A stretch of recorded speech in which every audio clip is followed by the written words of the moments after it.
These are just a few examples that I've gathered from comments on the other amiibo videos that I've made talking about this topic, right? First off, we got the Dark Souls amiibo.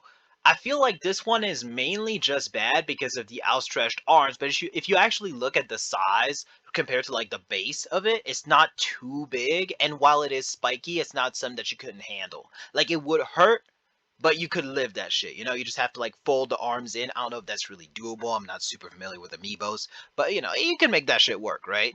Now, um, then we have this one, and first off, it's much bigger. It's much bigger. It's already like too big. Like it's already stretching the definition of stretching, like it's already getting up in there.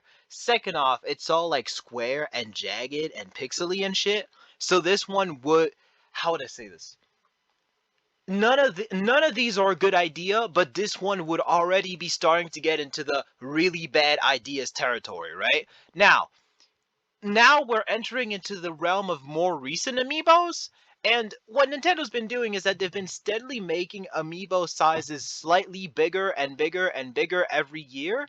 So while this one isn't particularly special, like yes, the outstretched arm is a little scary, like it'd be a little bit of a problem, but you'd still be fine if you're lucky. I would advise against it, but you would probably live, right? I don't know about Big Man, man. I don't. Big Man feels like it's a little bit of a step too far. I don't know why he has to fucking stretch his arms out like that. He knows he's a big man, alright? But it gets worse. It gets so much fucking worse. dude, dude. Hey, you know what? You know what? Think of it practically. Those arms, you can fold them in, right? You can fold them in, so you could fold them in a way that's less painful, right? So there's still a way to avoid dying. For this one, though, dude, it's like 20 centimeters tall, my nigga. 20 centimeters! I am equipped with 20 centimeters. I've seen how bottoms handle it. They do not deal with that shit well. And it's not Yoshi shaped down there. That's the devil.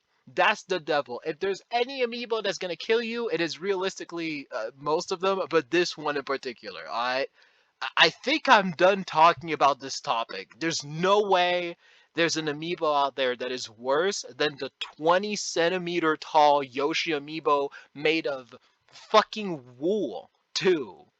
If it was plastic, that'd be one thing, because plastic is like slippery, right? Like at least with Big Man, it's plastic, so it would slide in if it weren't for the shape, right? This is wool. This is gonna cause irritation. Alright, this one you're gonna feel for the rest of your life, provided that it doesn't kill you, which it will. Alright. Also, a rule that I have for the other ones is like this hypothetical is based off the assumption that you're like putting it in all the way down to the base, right? Like this little base thing at the bottom, it's always gonna like stick out, right? Kind of like a butt plug. How do you do that with this nigga? There's no there's no like base around it. It just has to go all in. It has to go all in or it doesn't qualify. Point being, please don't try this at home. Look. I understand. I'm not a bottom. Alright? So maybe I'm talking out my ass. I don't know what I'm talking about. Maybe it doesn't hurt as much as I would imagine that it does. I can't imagine it doesn't though, right? Like this can't be worth it. Please don't do it. It would be so simple to not do it. Uh, Hopefully the next video will be more normal. I've been thinking of making a B3313 video.